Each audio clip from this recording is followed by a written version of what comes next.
जिसने आकर देह धारण होने का कारण यही था कि मनुष्य के बीच बताए कि परमेश्वर है क्या, परमेश्वर कौन है, कैसा है।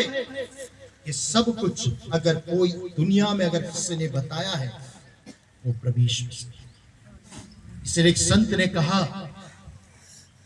कि उसने आकर हमें सब सही बातें बताया है। उसने आकर हमें जो सत्य है, जो सही है, उस बात को क्या किया है। मेरे प्रियो, परमेश्वर को किसी ने नहीं देखा, लेकिन पवित्र शास्त्र में हम कुछ ऐसी बातें भी पढ़ते हैं जहां उन्होंने कहा हमने परमेश्वर को देखा है। हेलो, हमने परमेश्वर को देखा है। एक वचन हम पढ़ेंगे, उत्पत्ति 18 उसका 2 पद को। उत्पत्ति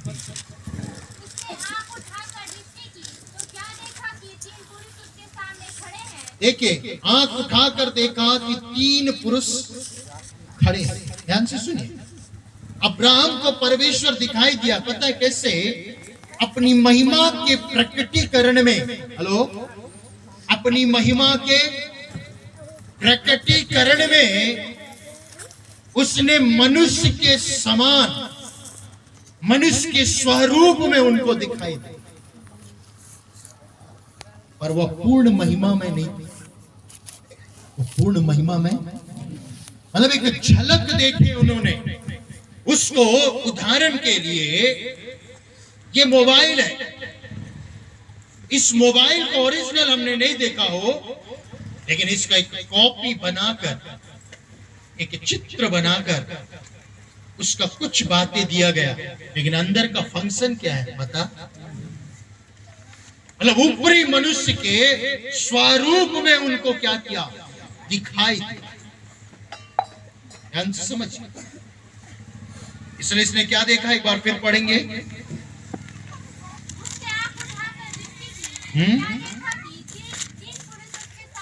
3 पुरुष खड़े। 33 पद भी पढ़िए।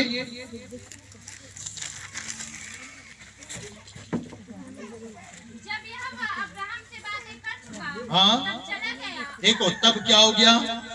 मतलब है, इससे पहले भी बाइबल हम पढ़ते हैं, वचन पढ़ते हैं कि उन्होंने स्वर्गीय पिता की महिमा का प्रकटीकरण अर्थात मनुष्यों के स्वरूप में उसको देखे।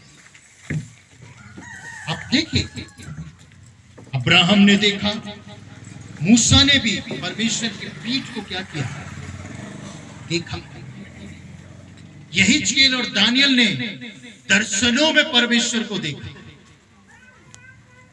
अब एक घटना मेरे पास परसों हुआ। 4 दिन से मेरा सर में इतना दर्द था कि मैं दवाई लेने से भी मेरे को आराम नहीं मिला। मैं सोचा अच्छे से बेड रेस्ट लेता हूं, मुझे आराम मिलेगा। कंटिन्यू 24 घंटा 4 दिन से मैं परेशान था।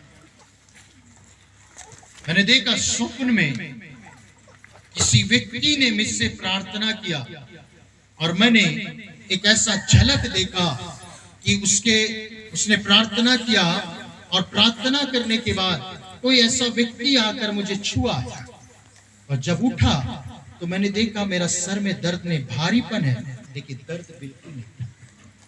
मतलब मैंने भी परमेश्वर को ऐसी चीजों में, ऐसे ढंग से मैंने देखा, और मैं वो नींद में ही, वो दर्शन में ही मैंने चंगाई को क्या किया। मतलब ऐसे यहिजकेल, दानियल, अनेक लोगों के जीवन में, यहोशू, यशायाह, इनको दर्शनों के द्वारा परमेश्वर को देखे, लेकिन पूर्ण रूप से, पूर्ण उसकी महिमा में प्रकटीकरण में कभी नहीं देखे।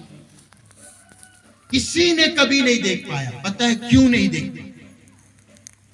उनको बाहरी आवरण में, बाहरी बातों में, बाहरी मनुष्यों के स्वरूप में उनको दिखाई दिए, बाहरी दर्शनों में, अलंकारिक रीतियों से उन्होंने परमेश्वर को देखा, लेकिन उन्होंने ऐसा प्रत्यक्ष या साक्षात रूप में नहीं देखे। आवाज सुने पर देख नहीं पाए। क्यों नहीं देखते और क्यों नहीं देख सकते? एक वचन पर 1 तीमुथी 6 अध्याय 16 पर, वहां उत्तर आपको मिलेगा। पहले तीमोथी 6:16 माइक में पढ़ेंगे,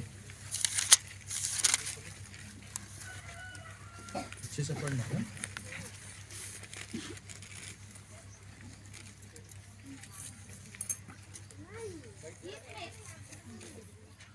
इसमें संदेह नहीं कि भक्ति का भेद गंभीर है, अर्थात वह जो शरीर में प्रकट हुआ, आत्मा में धर्मी ठहरा, स्वर्गदूतों को दिखाई दिया, अन्य जातियों में उसका प्रचार हुआ, जगत नहीं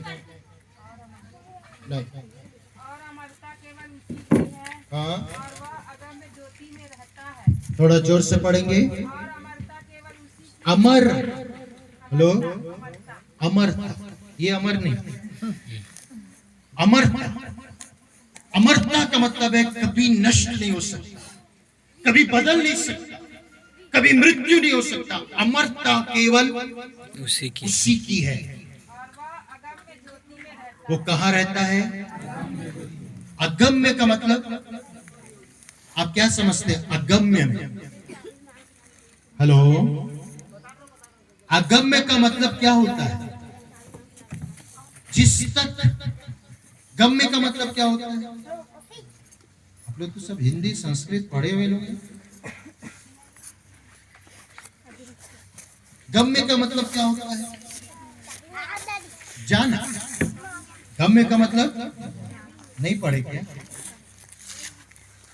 क्या पढ़ते थे ना, गच्छामि, गच्छसि पढ़ते थे ना, हेलो, संस्कृत पढ़ते थे ना। मतलब है अगम्य का मतलब होता है जिस तक कोई जा नहीं सकता, जिस तक कोई पहुंच नहीं सकता। परमेश्वर कहाँ रहता है? अगम्य ज्योति, मतलब ऐसी ज्योति में रहता है, ऐसे प्रकाश में रहता है जिस तक कोई मनुष्य कभी नहीं जा सकता, कभी उसके पास रहने पहुंच नहीं सकता। वो उस ज्योति में, इसलिए परमेश्वर को किसी ने कभी नहीं देखा। पहला कारण वह गम्य ज्योति में रहता। हाँ, आगे और फिर पढ़िए। हाँ, और ना किसी मनुष्य ने उससे देखा, ना तो कभी देख सकता। फिर इन्होंने देखा, वो कौन है?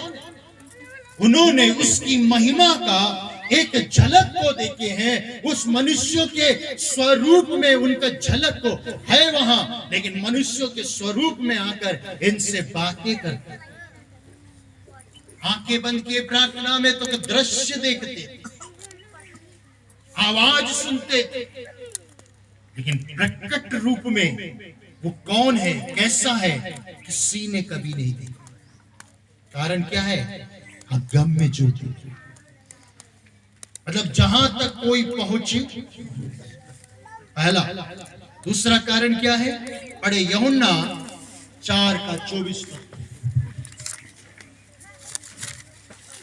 23-24 पढ़िए।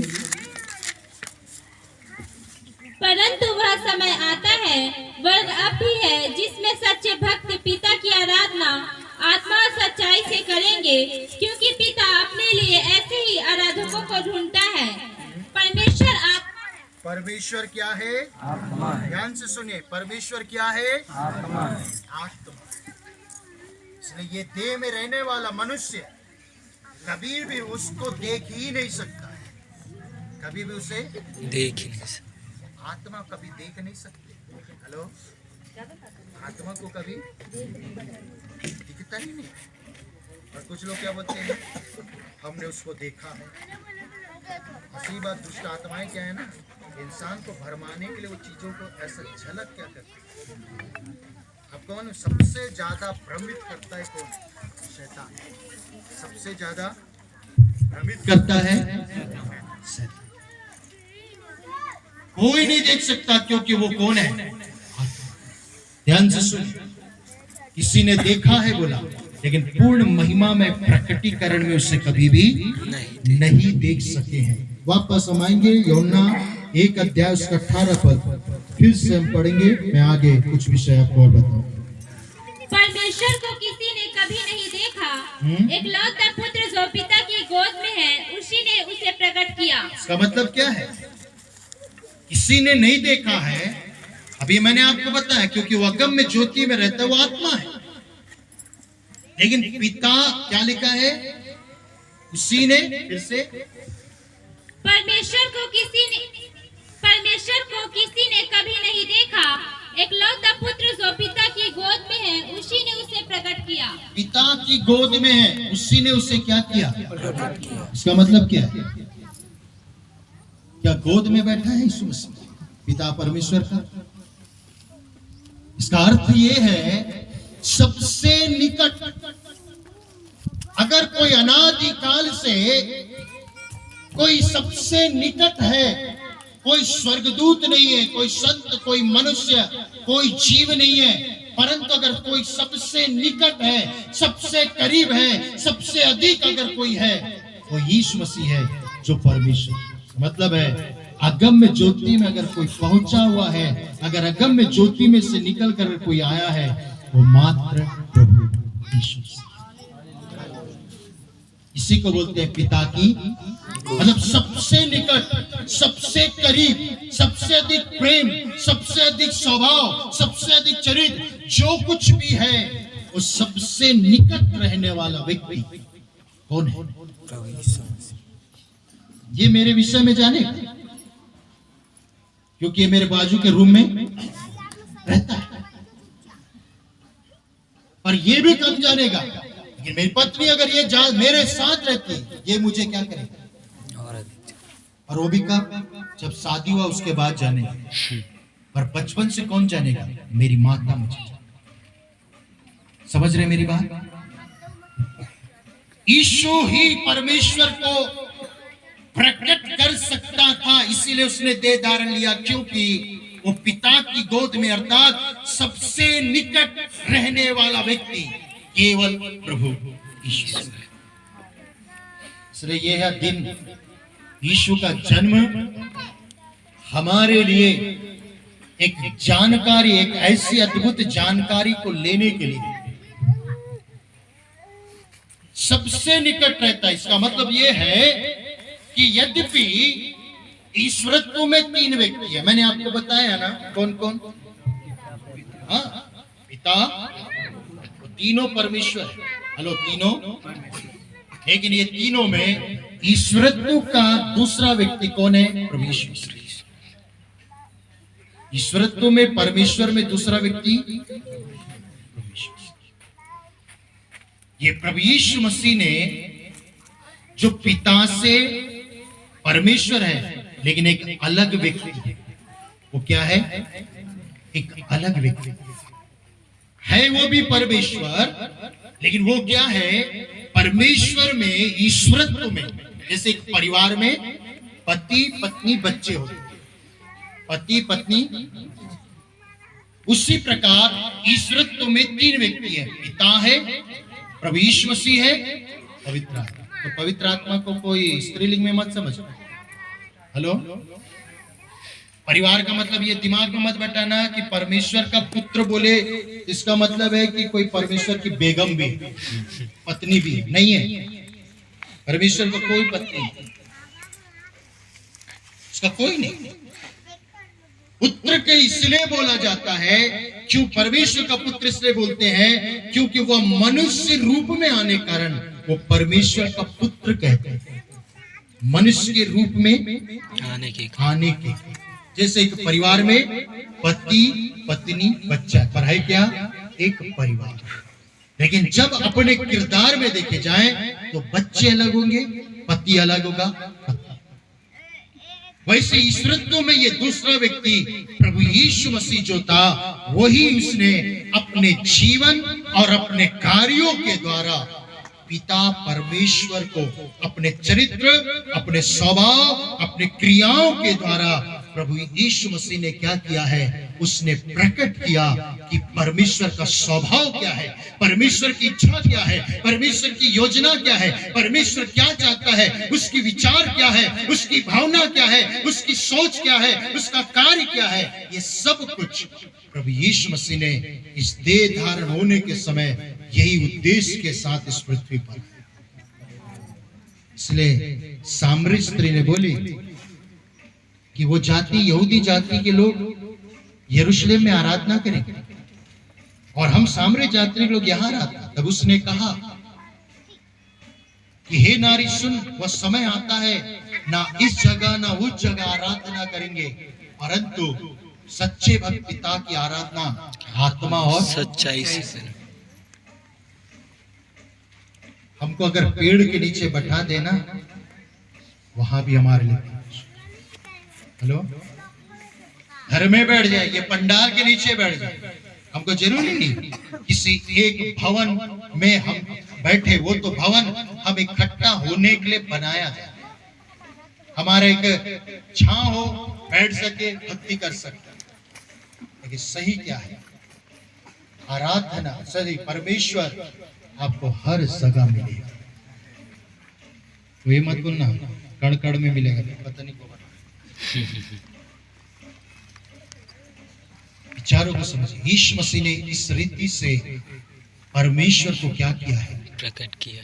उन्होंने बाहरी चीज को देखा, लेकिन यीशु ने आकर इस दुनिया में परमेश्वर कौन है, बहुत सारी बातें मेरे प्रियो उसके विषय में उसने बताया, उसका विचार, उसकी सोच, उसका कार्य, सब कुछ आकर उसने बताया, क्योंकि सबसे निकट वही था।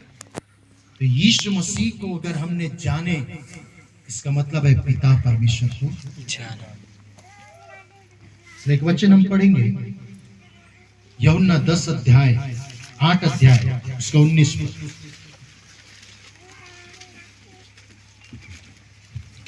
उन्होंने उससे कहा, तेरा पिता कहाँ है? देखिए, यहूदी लोगों के बीच में यीशु मसीह हमेशा प्रचार करता था, मेरा पिता बोलता था।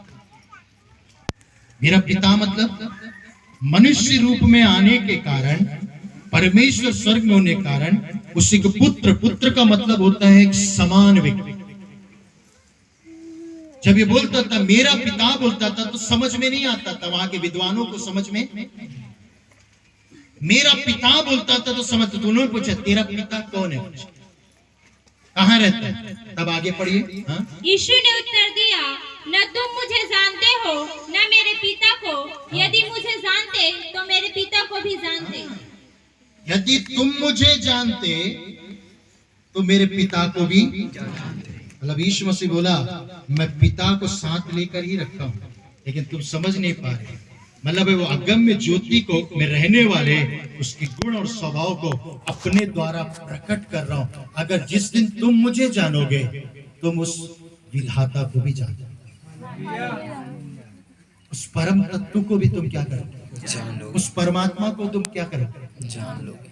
जब तुम मुझे ही नहीं जानोगे, तुम मुझे ही नहीं पहचानोगे, तुम मेरी बातों पर विश्वास नहीं करोगे, तो कभी परमेश्वर को जान ही नहीं सकते, क्योंकि वो आत्मा है, वो अगम्य ज्योति है। इसलिए प्रभु ने कहा जिसने मुझे जाना है उसने पिता को जाना है। एक वचन और पढ़ेंगे हम लोग, पढ़ लीजिए, यूहन्ना 14 का 9 पद का।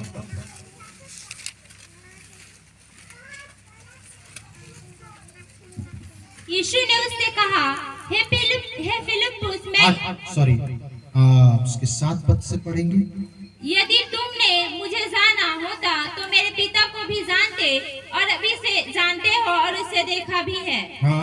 फिलिप्पुस ने उससे कहा, हे प्रभु, पिता को हमें दिखा दे। इसके 12 चेलों में एक जन ने कहा, यीशु ने जब बोला मार्ग सत्य और जीवन मैं हूं, मेरे बिना उस पिता तक नहीं पहुंच सकोगे जहां स्वर्ग में रहता है, तो चेले बोले प्रभु एक बार उस पिता को दिखा दे जिसके बारे में हम सुनते आ रहे हैं, हम देखना चाहते हैं।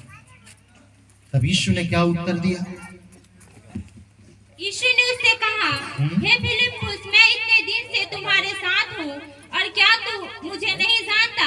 जिसने मुझे देखा है उसने पिता को देखा है। तू क्यों कहता है कि पिता को हमें दिखा? आगे, क्या तू विश्वास नहीं करता कि मैं पिता में हूँ और पिता मुझ में है? उसने कहा मुझे दिखा, तो उसने कहा तुम मुझे जानते तो पिता को भी, तुमने मुझे देखा, इसका मतलब पिता को। इसका क्या मतलब है? लंबा लंबा बाल, वैसे ही कपड़ा, वो तो मनुष्य का देह है। मतलब मुझे देखा है मतलब जो मेरे बारे में अगर जाने हो मेरा स्वभाव, मेरा चरित्र, मेरा गुण, मेरा अधिकार, मेरी सामर्थ, ये सब कुछ तुमने देखा। मतलब पिता को तुम देख लिए, पिता को तुम जान। अगर हमको यीशु मसीह पिता से साक्षात होना है ना, तो आप यीशु मसीह को जानने का प्रयास करें। आप जितना जाने, उसके स्वभाव को जाने, उसके चरित्र को जाने, उसके कार्यों को देखिए, उसके शब्दों को देखिए, उसके वचनों को देखिए, उसकी बातों को देखिए, उसके तरीकों को देखिए, उसके जीवन को देखिए। अगर आपने उससे देख लिया, जान लिया, इसका मतलब है आपने परमेश्वर को देखा। और वही चीज प्रभु ने क्या किया है, प्रकट। मतलब मनुष्यों के बीच में प्रभु यीशु मसीह ने पिता को क्या किया है, प्रकट किया। प्रकट किया। क्या किया है? मैंने कहा ना, उसे कोई देख नहीं सकता। हेलो, वो वचन झूठ नहीं है, ना देखा है ना देख सकता, लेकिन हम देख सकते। क्यों देख सकते हैं? यीशु मसीह के द्वारा देख सकते। यीशु मसीह के द्वारा देख। मोबाइल में वीडियो कॉल देखते हैं ना, वैसे यीशु मसीह को अगर आपने जान लिया, देख लिया, मतलब पिता को देख, मतलब उसके चरित्र स्वभाव को देख। पिता को कोई देख नहीं, लेकिन यीशु मसीह ने अपने चरित्र, गुण, स्वभाव के द्वारा प्रकट। इसीलिए आपको इस क्रिसमस ये बताती है, आपको यीशु मसीह के बहुत करीब होना है। Hello, hallelujah. आपको सबसे करीब किसका होना है? परमेश्वर प्रभु यीशु मसीह के। कुछ लोग इधर भगते हैं, उधर भगते हैं, वो देखते हैं, वो देखते, ऐसा कोई मतलब नहीं है। आप जितना ज्यादा प्रभु के करीब रहेंगे, आप प्रभु को जानेंगे। और उस समय के फरीसी लोग अपने पूर्व धारणा, मतलब है पुरानी विचारधारा और पुराने और विश्वास ना करने के कारण वे कभी भी उनके करीब यीशु रहकर भी उन्होंने पिता को नहीं जान पाए। आज दुख की बात है, बहुत सी कलीसिया में भी यही है, प्रभु यीशु मसीह के निकट नहीं पाते हैं, इसलिए वे कभी यीशु मसीह को, परमेश्वर को कभी जान भी नहीं पाते। कारण यही है, पिता को कोई देख नहीं सकता, लेकिन उसने प्रकट किया अपने चरित्र, अपने गुण, अपनी सामर्थ, अपने जीवन के द्वारा प्रकट किया कि परमेश्वर कौन है। मृतकों में जी उठकर क्या बताया? वो ये बताया, मैं मौत के ऊपर विजयी हूं। वो मृत्यु को ले लिया, कोई इसे मार नहीं सकता, लेकिन उसने कहा मैं अपना प्राण देता हूं और प्राण ले भी लेता। उसने क्या बताया? परमेश्वर बताया। परमेश्वर प्राण देना भी जानता है, वापस लेना भी जानता है। वो मुर्दों में जान फूंक कर बताया कि मैं, पिता ऐसा है कि मुर्दों को जिंदा कर सकता है, लंगड़ों को चलाकर, अंधों की आंखें देकर, गूंगों को बोली देकर, अनेक ऐसे अद्भुत कामों के द्वारा प्रकट किया कि पिता क्या कर सकता है। उसने सब कुछ अपने जीवन, चरित्र, स्वभाव, कार्यों के द्वारा जो उसने इस पृथ्वी में 33.5 साल किया, इन सबको उसने क्या किया? बताया। उसने ये भी बताया, मैं धरती पर जन्म लेने के लिए मुझे मनुष्य की आवश्यकता नहीं है, मैं स्वयं जन्म ले सकता हूं। मुझे, हमें जिस तरह से 2 मनुष्य के द्वारा हम जन्म लिए हैं, लेकिन परमेश्वर बताया मुझे इस धरती पर आने के लिए मुझे किसी मनुष्य की जरूरत नहीं, मैं ऐसा ही आ सकता। उसने स्वर्गारोहण के द्वारा बताया कि पृथ्वी का गुरुत्वाकर्षण मुझे रोक नहीं सकता, मैं पृथ्वी से उठकर आसमान में जा सकता। यही है, पिता को उसने दिखाया, पिता को उसने दिखाया। इसीलिए लिखा है, मनुष्यों ने, किसी ने उसे नहीं देखा, पर पिता की गोद में उसी ने उसे प्रकट किया और उसने उन बातों को प्रकट किया। और लेकिन उस समय के लोगों ने कभी भी विश्वास नहीं किया, वे अपनी पुरानी विचारधाराओं में फंसे रहे, उनके अंदर विश्वास कभी नहीं हुआ। उसने जो बातें कहा, वो बातें, इसने, यीशु ने कहा ये मेरी नहीं, मेरे पिता का शब्द है।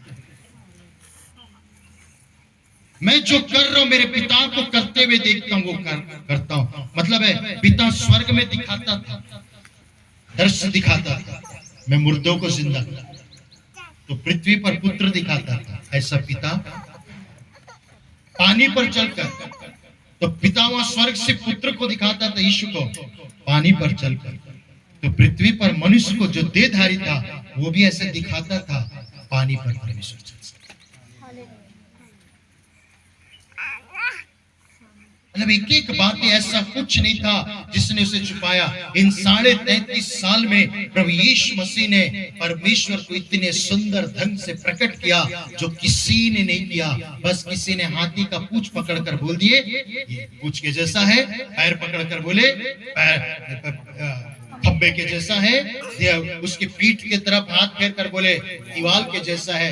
सबने अपनी कल्पनाओं में बताया, लेकिन यीशु मसीह ने पूरा उसके भीतर अंदर सारी बातें, पिता के कार्य, चरित्र, स्वभाव, सब कुछ को उसने क्या किया बताया।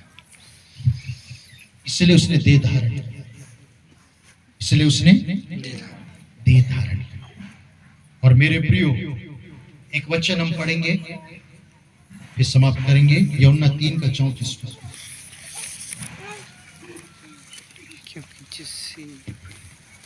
क्योंकि जिसे परमेश्वर ने भेजा है वह परमेश्वर की बातें कहता है। जिसे परमेश्वर ने भेजा है वो परमेश्वर की बातें।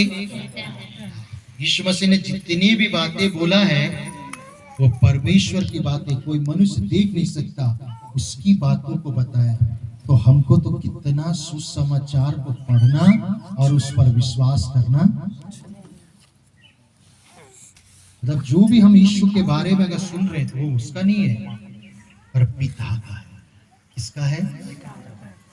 अगर आप संतान है ना, अपने पिता के निकट पाएंगे। अगर सच में आप परमेश्वर की संतान है तो आप पिता के क्या पाएंगे? पता है, वो हमारी चिंता थी। उसने बताया परमेश्वर हमारी।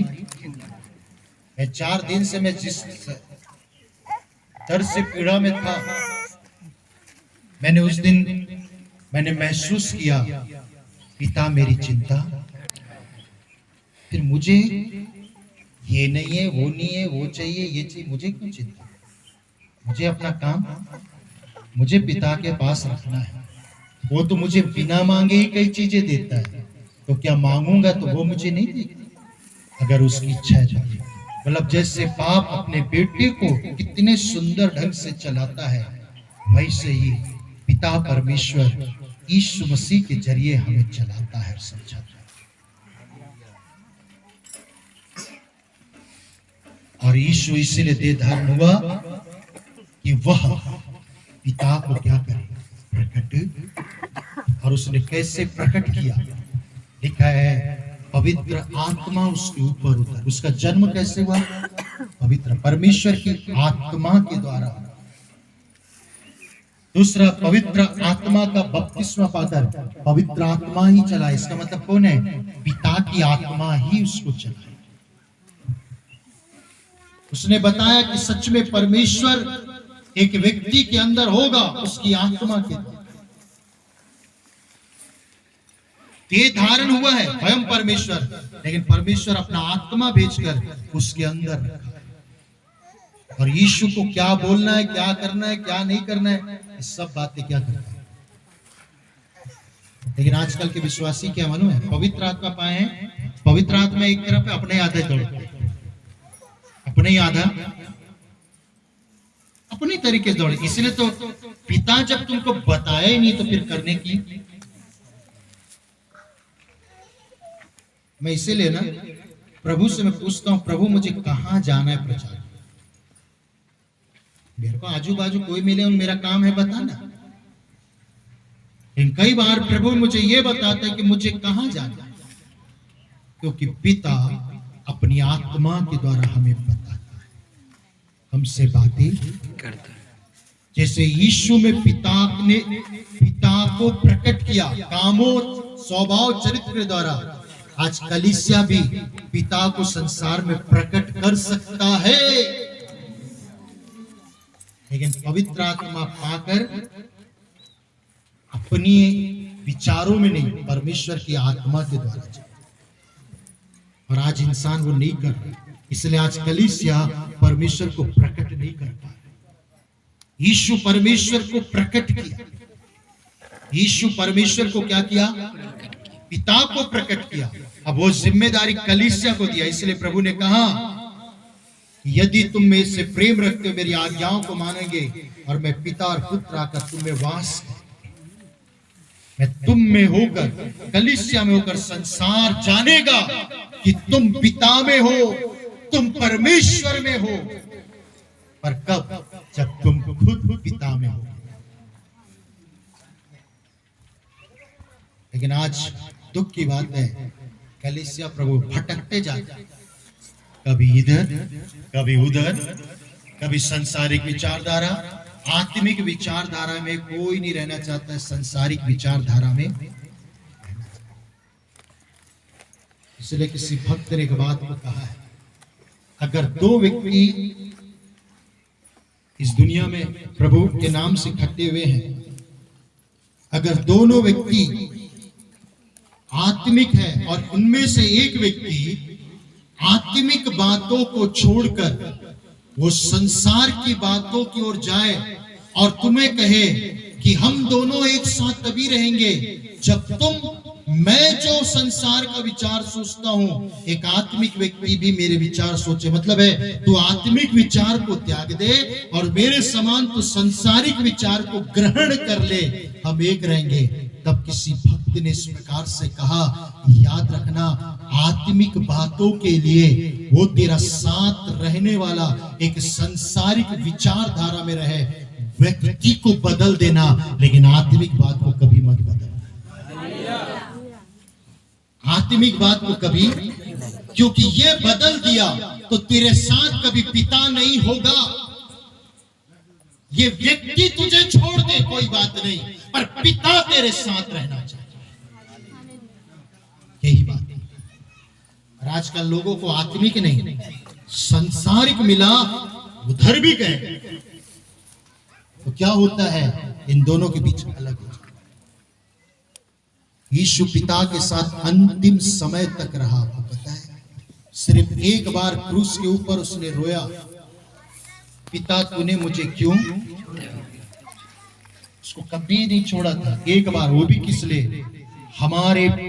हमारा देह धारण इसलिए हुआ, हमारा पाप को जब अपने ऊपर लिया तो पिता मुंह को बोला, क्योंकि पिता पाप को देख। पुत्र जब अपने ऊपर मनुष्य का पाप का भार दंड अपने ऊपर लिया, तो एक क्षण के लिए, 3 घंटा के लिए प्रभु यीशु मसीह को पिता ने छोड़ दिया। तब ये चिल्ला उठा, पिता तूने मुझे क्यों छोड़ दिया? पिता तूने क्यों मुझे छोड़ दिया? मेरे प्रियो, सिर्फ कुछ क्षणों के लिए पिता ने छोड़ा तो यीशु मसीह नहीं रह सका। हम विश्वासी लोग ऐसे छोड़ते रहते, घूमते रहते हैं, एक आवारे के समान घूमते रहते हैं, पर अपने पिता के साथ कोई मेल मिला। इसलिए आत्मिक बातों से बढ़कर, क्योंकि पिता आत्मिक बातों में है, परमेश्वर अपने वचन में है। यदि आप उसमें है, यदि आप उसमें सहमत है, यदि आप उस आत्मिक बातों में, आपके साथ हजारों छोड़ भी दे, लेकिन पिता नहीं छोड़ना चाहिए। यीशु ने कभी भी मनुष्यों के ऊपर अपना भरोसा नहीं किया। उसने कहा, पिता मेरे साथ है, पिता। तभी वो पिता को प्रकट कर, हम पिता के साथ रहे आत्मिक बातों। अगर छोड़ दिया, जिस दिन उसके विचार परमेश्वर की इच्छा को छोड़ दिए हैं, उसके वचन को छोड़ दिए हैं, जिस दिन उस आत्मिक बातों को छोड़ दिए हैं, परमेश्वर आपके बीच में दूरी आ गई है और आपका पिता आपको छोड़ दिया है। यीशु क्रूस पर एक बार, वो भी अपने कारण नहीं, दूसरे मनुष्यों को मिलाने कारण, वो खुद पिता से अलग हो गया। पिता जिसके साथ अनादिकाल से स्वर्ग में उसके सिंहासन के निकट रहता था, इसलिए क्या गोद में है। इसलिए मैं कभी भी ये प्रभु से कहता हूं, प्रभु आप मुझे मत छोड़िए, आप मुझे। एक बार 70 चेले, यीशु के 12 और 70 चेलों में 70 चेले जब वचन बताया तो बोले, प्रभु हम ये नहीं मानेंगे, हम नहीं मानना नहीं चाहते, आपके पीछे आना नहीं चाहते। 70 चेले लौट कर चले गए। तब प्रभु ने 12 को बोला, तुम भी जाना चाहते हो उनके साथ? जाओ, पर मैं पिता के साथ रहूंगा। तब पतरस ने आकर कहा, प्रभु तुझे छोड़कर कहां जाए? आत्मिक जीवन और अनंत की बातें तो तेरे पास है। संसार में हम कितना भी कुछ भी उठाए, दुख उठाए, क्लेश उठाए, ये सब माया है। सब कुछ हम बटोरेंगे और एक दिन सब हमसे छीन लिया जाएगा। सब कुछ हम नाम कमाएंगे, हमारा नाम मिट्टी में मिला दिया जाएगा। हमारा सब कुछ होगा, लेकिन सब कुछ जाएगा, पर जो कुछ रहेगा पिता आपके साथ अनंत काल तक रहेगा। यीशु ने पिता को अपनी देह के दिनों में भी वो अपने अंदर पिता के साथ रहा, इसलिए उसको पिता कभी भी छोड़। जिस दिन पिता छोड़ देगा ना, उस दिन आपका जीवन बेकार हो जाएगा। आंतरिक रूप से बाहरी रूप से सब बेकार हो जाएगा। मैं इसलिए कभी किसी को समझौता नहीं करता। मैं आत्मिक बातों को छोड़कर किसी बात से मैं उसमें सहमत नहीं होता, क्योंकि मुझे मालूम है अगर एक व्यक्ति आत्मिक बातों के कारण मुझे छोड़कर जा रहा है तो मैं उसके कारण आत्मिक बातों को ना छोड़ूं, पर आत्मिक बातों के लिए उसका साथ ही छोड़ूं। वो अच्छा, वो अच्छा, लेकिन मैं पिता को नहीं छोड़ूं। क्रिसमस हमें संदेश देती पिता को प्रकट। जब आप पिता के साथ रहेंगे, पिता अपने आप को प्रकट करेगा आपके द्वारा। लोगों के बीच क्या करेगा? वो आपसे बातें करेगा, आपके साथ रहेगा, आपको हर एक बातें, आने वाली बीती हुई हर बातों को बताएगा। इसलिए यीशु ने कहा, फिर से पढ़ेंगे 3:34 पद, क्योंकि जिसे परमेश्वर ने भेजा है वह परमेश्वर की बातें कहता है। जिसे परमेश्वर ने भेजा है वो परमेश्वर की बातें कहता है। यीशु इस दुनिया में आकर परमेश्वर की बात किया है, क्योंकि पिता को प्रकट किया है। वो कभी भी अपनी नहीं, पिता की बातों को क्या किया है, और जीवन में केवल एक ही बार बोला, जब उसने चेलों के सामने रोटी लिया, कहा ये मेरा देह है। बाकी समय का सब पिता, सब कुछ मेरा आना भी पिता की ओर से, मेरा कहाँ रहना भी पिता की ओर से, मेरा स्वर्ग बलिदान देना पिता की ओर से, मेरा स्वर्ग जाना पिता की ओर से, मेरा दुख उठाना भी पिता की ओर से, मैं जो कुछ भी आश्चर्य कर्म किया पिता की ओर से, जो बातें कहा मैंने पिता की ओर से। लेकिन जब उसने केवल अपने बारे में बोला, जब चेलों को रोटी तोड़ते बोला ये मेरा देह है, केवल मेरा है, और ये देह भी मैंने पिता के लिए, मनुष्य के उद्धार के लिए मैं दे दिया। मतलब उसका कुछ भी अपना नहीं, कुछ भी अपना नहीं। यही है मेरे, मैं जो परमेश्वर की ओर से है वो परमेश्वर की बातें कहता है। और दुनिया में अगर कोई है परमेश्वर की बातें किया है वो हमारा परमेश्वर। इसलिए हम भी बातें करें यीशु मसीह से, हम सोचे यीशु मसीह समान, हम उन मनुष्यों को ना देखें जो आत्मिक नहीं है। हम भीड़ के संग यीशु के चलने वाले नहीं, अकेला यीशु के साथ चलने वाले नहीं। अगर भीड़ आपको भटका सकती है, लेकिन यीशु के साथ आप रहेंगे, कभी भटकेंगे नहीं और कभी अकेले। इसलिए आपको यीशु के साथ होना जरूरी है।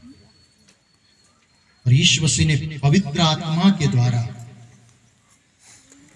अपने आप को पवित्र आत्मा में होकर देने के द्वारा उसने पिता को क्या किया, प्रकट किया। हम पढ़ेंगे प्रेरितों का 10:38।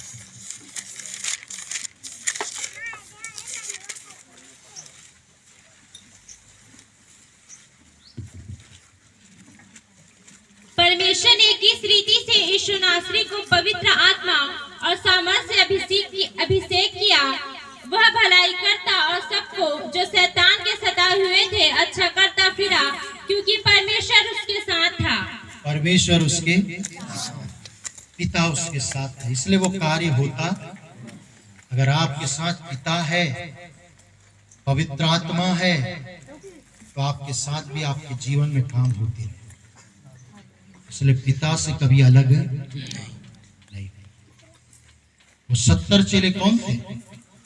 ये वो लोग थे जो आत्मिक बातों के लिए जरूर आए थे, लेकिन जब प्रभु का बात सुने उनको नागवार लगा, कठिन लगा। रिटर्न लौटकर चेलों को 12 को बोला, तुम भी जाना चाहते हो? आउट, तुम भी जा सकते हो। पत्रस जानता था आत्मिक बातें क्या है। उसने कहा, प्रभु तुझे छोड़कर कहां जाए, क्योंकि जो बातें आपके पास है पिता की, वो दुनिया में कहीं भी नहीं है। हम चाहे आपके नाम से दुख उठाए, आपके नाम से क्लेश उठाए, आपके नाम से हमारा निंदा किया जाए, आपके नाम से हम कुछ भी किए जाए, लेकिन प्रभु आपको छोड़कर कभी, क्योंकि आपने पिता को हमारे लिए प्रकट किया, प्रकट ही नहीं किया, पर पिता के और हमारे बीच में जो दूरी थी, हमें और उनके हमारे बीच में एक रिश्ते को बेटा बेटी और परमेश्वर के रूप में हमें पिता के रूप में जोड़ दिया, एक स्वर्गीय परिवार में हमें जोड़ दिया है। तो हम पिता के साथ जिए, अपने पिता के साथ जी। क्रिसमस हमें यही संदेश देती है। यीशु ने पिता को प्रकट किया, केवल प्रकट ही नहीं किया, पर हमें पिता से मिलाया और मिलाकर हमें एक ऐसा जीवन दिया है कि पिता हमारे साथ रहे और संसार पर हम पिता को प्रकट करें, ताकि संसार जाने कि ये परमेश्वर की रीति है, ये परमेश्वर की और परमेश्वर इनके साथ है। मैं एक बार एक गवाही में आपको बताना चाहता हूँ। रायपुर में एक जगह के उद्घाटन में मुझे एक ओपन मीटिंग के लिए बुलाया, सड्डू में। एक ऐसे ही ओपन मीटिंग हो रहा था,